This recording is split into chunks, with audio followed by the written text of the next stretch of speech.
आपण श्रावणी सोमवारची पूजा घरच्या घरी कशी करू शकतो हे बघणार आहोत। त्यासाठी पहिली पिंड घेऊन त्याच्यावर दुधाने अभिषेक करून घ्यायचा आणि ओम नमः शिवाय ओम नमः शिवाय असा जप करत राहायचा। ओम नमः शिवाय, ओम नमः शिवाय, ओम नमः शिवाय।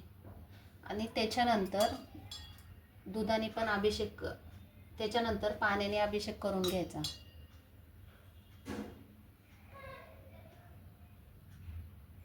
ओम नमः शिवाय।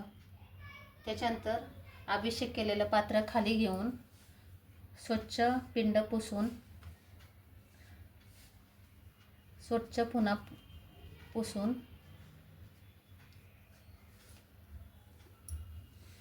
थोड्या अक्षदा ठेवून त्याच्यावर पिंड ठेवावी। त्याच्यानंतर भस्म घेऊन ह्या 3 बोटांनी ब्रह्मा विष्णू महेश ह्या 3 बोटांनी नंतर भस्म लावून घ्यायचं आहे।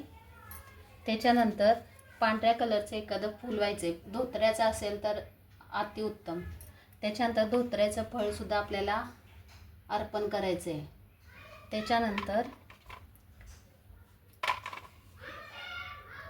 बेलाचं पान, बेलाच्या पानाचा देठ काढून घ्यायचा आहे थोडासा असा, आणि बेल कधी पण वाहताना उलटा व्हायचा आहे। ओम नमः शिवाय, ओम नमः शिवाय।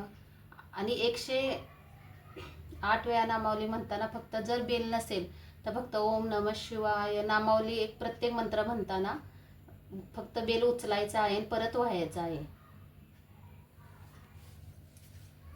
आपली पूजा झालेली आहे। त्यानंतर आपण आता शिवमूठ कशी वाहणार आहोत ते बघणार आहे।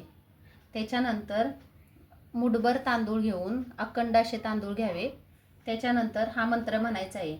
शिवा शिवा महादेवा, माझी शिवामूठ ईश्वर देवा, सासू सासरी दिरा भावा, नंदा जावा भ्राता, नावडते आहे ती आवडती कर रे देवा, असे म्हणून तांदूळ व्हावे। मूठ धरताना उभी अशी मूठ धरायची।